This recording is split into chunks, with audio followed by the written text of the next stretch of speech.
Welcome friends to the video. My name is Dan and I help people overcome their DPDR to get recovery and to start to live the life that you want to live once again. And in this video, I'm going to talk about what you can do if you've just got into this. If you've just woken up or something's just happened and all of a sudden you realize that there's all these weird symptoms and you're panicking and you're not really knowing what is going on. I'm going to tell you what's going on, and I'm also going to share with you some things that you can do to help. And so what you can do right now is to go get yourself checked out with a doctor, because at least then you're going to know if anything physically is wrong with you. Now, this is step number one, okay, and it's important for two reasons. One, because if anything is actually physically wrong with you, then the earlier you catch it, the better. But also, if there isn't anything physically wrong with you, then you've already eliminated that. Like the whole branch of physical things that could be wrong, you've eliminated that.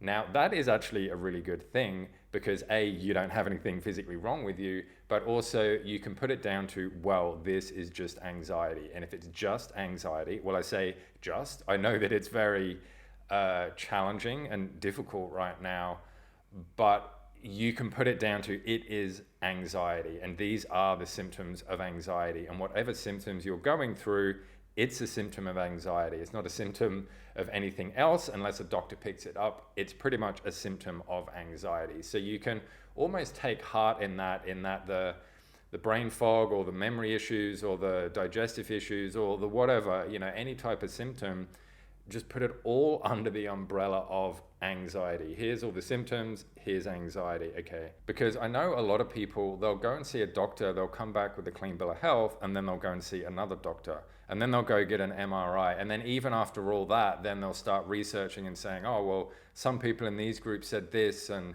some people have said that this is linked to this, and sort of similar things along those vein.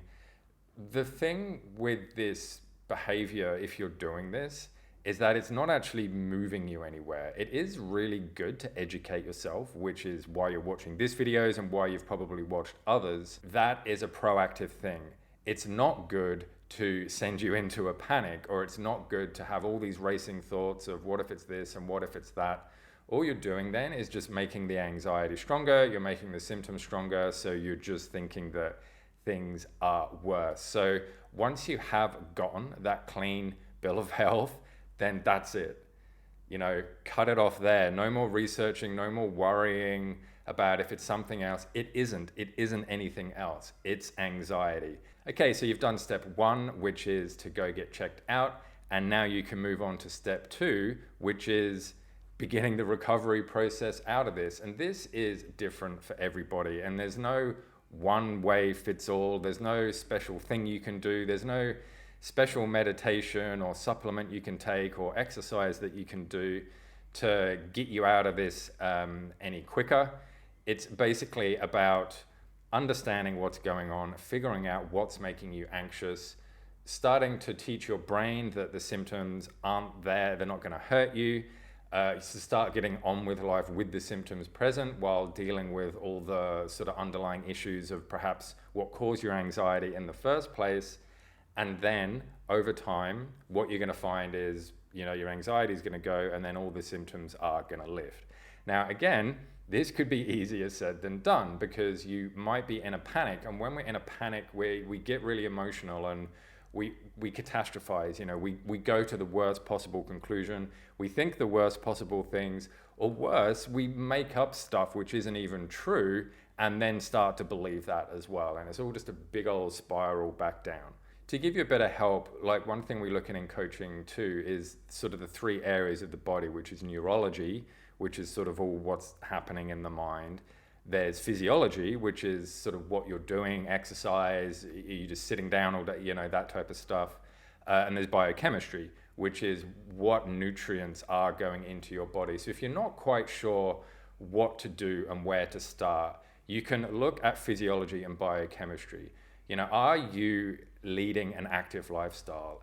Exercise isn't necessarily just going to cure it by itself, but it's certainly going to help. And there's also biochemistry as well. This is another thing that you have control over, what you eat. Are you just eating crappy junk food that, feels good when you eat it, but it doesn't really have any nutritional value and it doesn't give your body what it actually needs? Or are you missing meals? Are you eating at really odd times? This type of stuff.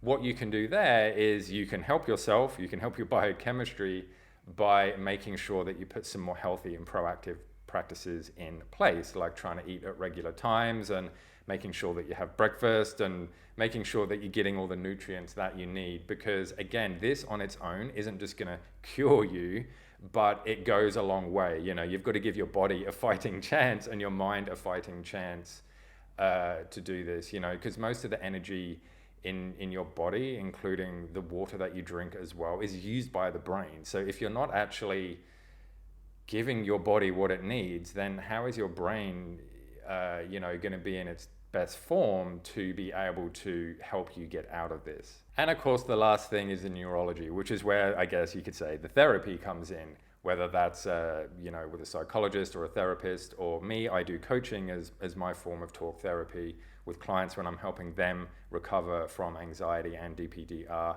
And this is probably one that you can't do yourself, because therapists are trained active listeners, okay? I mean, that's obviously a part of their training.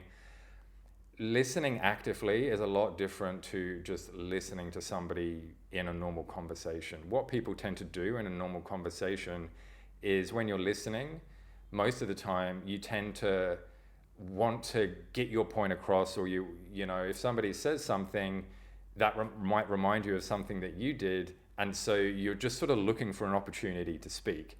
But with active listening, you're sitting there and you're actually listening to the person, what they're saying, and you're not putting your own biases onto that. You are genuinely, deeply trying to understand what they are saying. So you are actively listening to the person, and you need a therapist to help you with this. And why this is so good, right, and why this is so effective is because there's probably a lot of stuff about you which maybe you think you know, and you think you might know what's actually happening. You might know what's making you anxious, but that might not be the specific reason. I've done a lot of videos about going down layers and getting to the core root and all that type of stuff. So you can go back and look at some of those, but in general, you do have to get down to the core issue. And often the core issue, it manifests itself as something on the surface. So you try and fix that thing on the surface, but it's not actually fixing the real thing, which is actually wrong. And talking to somebody is gonna help you figure out what that is. And with all these things combined, this is gonna give you the best chance of recovery, and it's also going to make sure that you don't actually lapse back into it again once you have recovered, just because you'll have all the knowledge and you'll know what's going on. So if anything like this even pokes its ugly head, you'll be able to just be like, oh yeah, whatever, I've got a million tools now to be able to deal with this thing doesn't even scare me anymore. Okay, so how would it feel right now if I was to ask you, okay, so you've got all these symptoms. What do you think might happen moving forwards if you spend the most amount of your energy ruminating on the symptoms versus looking forward and looking into the future about recovery and what your life is going to look like? What are those two things sort of look like for you? And that this is a question that I'm posing to you right now. If you're going through this, what does that look like for you? I don't want to do a leading question by saying something like, how beneficial would it be for you to look towards the future? Because I'm already presupposing that it's going to be beneficial. It is already going to be beneficial, but it's much better if you come to that conclusion yourself. So, that's where the power of coaching comes in, sort of asking these questions and getting you to think about these type of things, probably asking you questions that you haven't actually been asked before, or maybe you haven't even thought of before. The idea behind these questions is to bring insight, to bring awareness, and it's to bring, I guess, like enlightenment to you about what's actually going on with you. And then with that, you have a direction, you know what you're doing, and you know what to work on and process. And then that, my friends, is the recovery journey.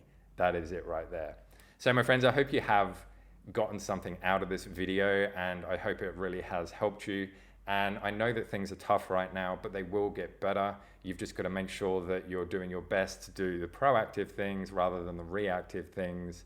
And if you do want to ask me anything about my coaching and what I do and what that process looks like, then please write a comment or book a free discovery call, and we can have a chat about it. I'd love to chat with you about what's going on with you.